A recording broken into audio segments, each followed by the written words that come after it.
All right, this week on JMC Garage, I have before us the 2024 Honda HRV. One of Honda's, actually I think it is Honda's smallest crossover, and a direct competitor to something like the Subaru Crosstrek that I reviewed last week. So what I wanted to do in this video is kind of go over likes, dislikes, everything that I think about this HRV, and I've been wanting to review this vehicle for a while because the value proposition is really nice compared to other vehicles in its segment. So let's kind of go over a few things. Number one, up front here, this is the HRV Sport, and what's cool about the Sport, you get full LED headlights, high beams, turn signals, you get an LED daytime running light that kind of does this kind of hockey stick kind of a form here. No fog lights, but you do get functional aero curtains that go through to the go around the wheel, which is pretty cool. On the side here, you have Hankook Energy GT tires. They are 225/55 R18. I do apologize for the wind, but we're going to go inside here shortly. Side profile, 18-inch blacked out rims because this is the Sport. So the back here, you have full LED tail lights. You got LED turn signals, LED running lights, and LED brake lights with LED backup lights as well. So full suite of LEDs, rear wiper, all-wheel drive, and you got the LED up there. And then for the Sport, you got this nice chrome exhaust strip right there. Pretty cool. All right, so let's kind of open up the back end here. It's not power or anything, but in the back here, we have a jack, some styrofoam, and we have, look at that, a nice spare tire. It's a donut, but at least they give you a spare tire. Thank you, Honda, for giving us a spare. Good room back here for being a smaller type of a crossover. Very nice room back here. Let's close this up. Nothing really that much to show back here. So before we look at the window sticker, let me kind of show you the room in the middle row here. Sitting behind myself, I got plenty of knee room here. The toe room is a little bit compromised with the seat all the way down. So the seat would have to be elevated just a little bit to get a little bit more toe room.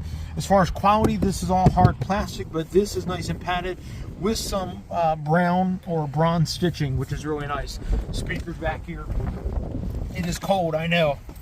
The wind is a little blustery today. All right, window sticker, and then we're going to look underneath the hood. HRV all-wheel drive Sport with the 2-liter, 158 horsepower, 4-cylinder CVT, and everything included. I'm not going to go through the whole list, but you get the 7-inch color touchscreen with the rear camera. You get Android Auto, Apple CarPlay. It is wired, which we'll talk about that when we go inside. And then you get a few other things. You do get a half analog, half digital information gauge cluster. And then all told, you're looking at a MSRP at $29,480. This dealer's added some non-essential accessories to bring it up to $31,000, but $29,480 is the MSRP. Let's go ahead and look underneath the hood of that 2-liter.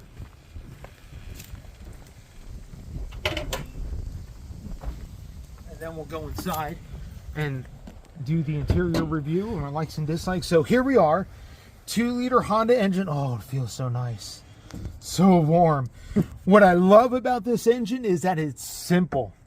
There's no frills. As you can tell, there's so much room under here. CVT transmission right next door. This Honda engine kind of reminds me of Hondas of yesteryear because of how simple it is. I don't think this even has VTEC, but I believe it has some sort of variable. Maybe it has variable cam timing. I'm not sure. Yes, it does. So sorry, it does. It has exhaust variable cam time. That is the exhaust sensor right there. I believe there's an intake one on the other side. And then this only has port injection. This engine does not have direct injection. So port injection, variable cam timing, almost 160 horsepower. And this is it. This is, I mean, everything's so easy to get to. Spark plugs underneath this cover. Oil check right here. You know, alternators right there, batteries right there, air filters right here. Everything is so nice and easy to work on.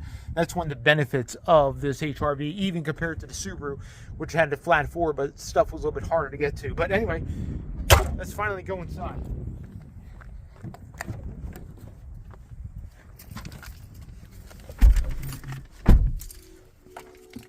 Ooh, the Honda welcome. All right, we're going to get some heat going in here. That feels mucho nice. Anyway, all right, so in here in the Honda HRV 2024, this is the Sport Edition. So let's go over a couple things with the Sport Edition. So inside with the Sport Edition, you have this nice bronze stitching everywhere. And what I mean by that is if you look on the center tunnel here, this nice bronze stitching, and this is all padded. So where my knees rest, it's actually nice and padded. Now, this thing kind of jiggles a little bit. I don't know if the quality is not all there. Oh, I forgot to mention on the window sticker, this car is built in Mexico for Honda. The engine is sourced from the U.S., but the transmission and the vehicle is built in Mexico. Mexican quality has gone up in the recent years. I mean, my Maverick's built in Mexico, and I know a few other vehicles that are built in Mexico. This particular, I mean, it's at a price point, I understand, but the jiggling, this whole thing jiggles. It's nice that it's nice and padded. This armrest is nice and padded and good size on the inside.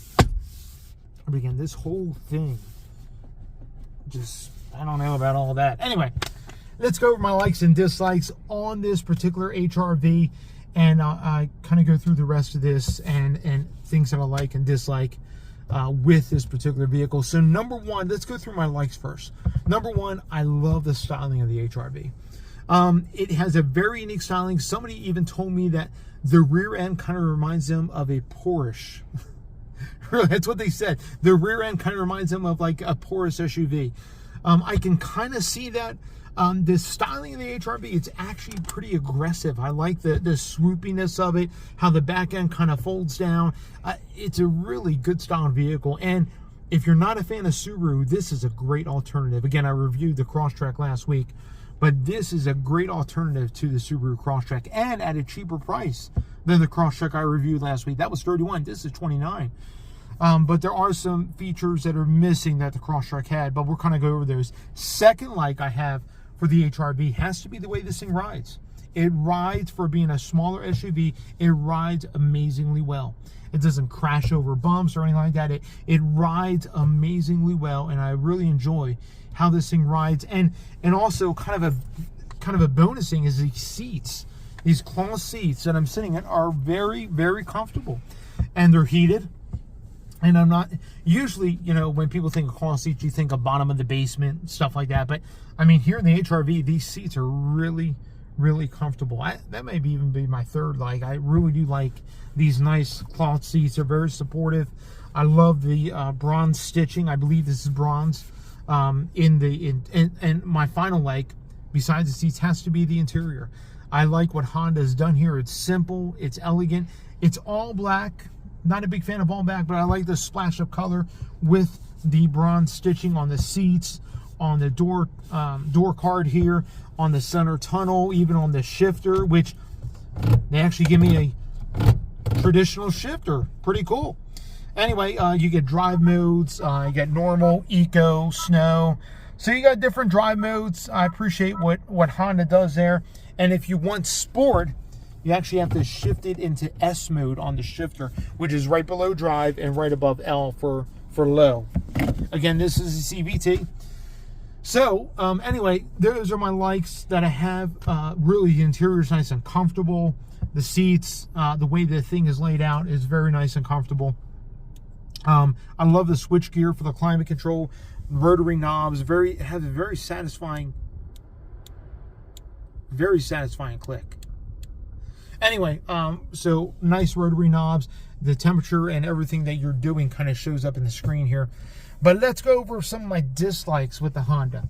A couple things. So number one has to be this 7-inch infotainment screen. For lack of a better term, this thing is pure garbage. I cannot stand it. Honda, you have to do better. I don't know if there is a option to go with something better. I'm sure there is in the HRV, but this standard 7-inch screen, its only saving grace is that it has Android Auto and Apple CarPlay. That's it. If you have to go into the native system, it's just horrible. I can't stand it. It's horrible to use, horrible to work with. There's not even a home screen. It's just this. It's just, again, the only saving grace is that it has Android Auto and Apple CarPlay. And even then, being on 7-inch screen, it's kind of squished and small. And it's not wireless Android Auto and not wireless Apple CarPlay. So, again, this 7-inch screen is just pure garbage. I can't stand it. Honda has to do better with their infotainment. This is, oh man, it's so convoluted. It's so, I can't stand it. I'd rather deal with the Subaru system than this thing.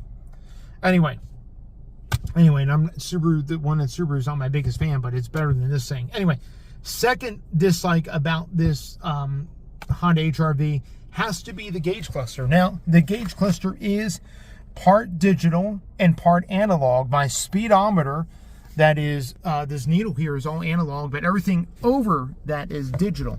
You may be like, well, at least you're getting a digital screen, right? There's not a lot of customization. I can't do much with this screen. It gives very limited information, and to interact with the adaptive cruise, I got to do some hokey, I don't know. It's just really, it's not a very, and then here, check this out. In order to go through some of the menus, I got to work with this stupid toggle here. I got to hit the button. Okay, I don't want to do that. I got to hit home to go through some other stuff. And then when I want to go through settings, I got to hit this button again, the toggle button, and I got to, it's so convoluted and it's so frustrating to use. I cannot stand it. Oh, I can't stand it. Now, some people may get upset at me in comments. Okay. Coming out of the Subaru into this, the Subaru system is nice and laid out. Yes, they have a smaller center touchscreen. I get that, I understand that, but it's so easy to use versus what is going on in the Honda system. It's so annoyingly frustrating. And maybe I'm getting old. I don't know. I like systems that are easy to use and easy to work with. I just can't stand. Anyway, so that's my second con for this vehicle. And the final con for this vehicle is the powertrain. Now, coming out of the, again, I'm comparing the Subaru. Coming out of the Subaru, the 2.5 has some decent power, and then I come into this with the 2-liter, and the CVT actually works very similar to the Subaru CVT, to whereas you don't really feel any gear changes or shifts until you really get on it, and then you feel the faux shifting. That's all good. I don't mind that. But the 2-liter is kind of lackluster. And one thing I will say that's positive about the 2-liter is it has decent mid-range, but there's not a lot on the top end, and it's okay on the low end. But when you really press this engine hard, if you remember Hondas of yesteryear, I'm talking about older Civics, like 2000, mid-2000, late 2000 Civics, or some of the other Honda 4-cylinders. This engine kind of reminds me of those older classic Honda 4-cylinder. The way it sounds, the way it responds, the way it gets after it. Not ones with VTEC, the ones without VTEC, but it kind of has that traditional Honda 4-cylinder sound. And some people like it. For me, it's, when I get on it, I'm like, wow, it sounds like a Honda. It's just, that's the only way I can put it. It sounds like a Honda. Anyway, some people may love that. If you're a traditional Honda loyalist, you're going to feel right at home here, despite the convoluted infotainment and the screen in the center here for the gauge cluster. But other than that, this interior is nice and comfortable, nice and soft touch all the way around. This is nice and soft. This is nice and soft. This is weird. Kind of flexing a little bit. It's kind of weird. Anyway, soft touch on the door, except for this part here is hard, but up top here is somewhat soft. So there are some pluses and minuses, but the value proposition, let me kind of end this portion of the video with this. The value proposition for the for the HRV rather is really, really promising. You get all-wheel drive, you get adaptive cruise, and you get this beautiful styling on the outside, and decent tech. It's borderline garbage, but I know I said it's hot garbage, but it's decent tech. At least you get adaptive cruise and a Honda sensing system, all for a low price of under $30. You can't really beat that. There's some other competition out there that I've reviewed, like the Hyundai Kona and others, but I'd rather have this than the Kona, be honest with you. I think this looks better, it drives better, I'd rather have this in a Kona, but I mean, this is a tough call between this and the Subaru Crosstrek that I reviewed last week. I don't know.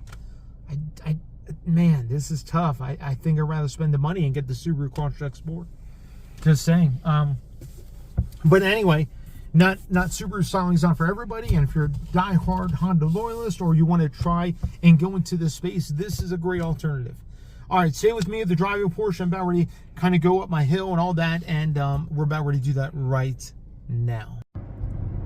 All right, JMC 6000 here in the driving portion of the 2024 Honda HRV. Awesome. And I'm going up my famous hill here that I take most of my vehicles up, and got the cruise control set to 55 miles per hour. So we're going to see how it goes up this hill, see how the 2-liter responds with the CVT in this particular Honda HRV. So far, the power is, again, it's adequate. I would say the Subaru that I reviewed last week, the 2.5, definitely has much more power than this, and of course, bigger engine. But the CVTs kind of, I would say both CVTs kind of react the same. They both adjust and kind of hold the engine at a certain RPM, which is exactly what you want. You don't want to constantly be going up and down in the RPM range, especially as you're climbing, because that can get kind of annoying. But now it just kind of downshifted about 3,000, or I'm sorry, 3,500. Then it upshifted about 3,000.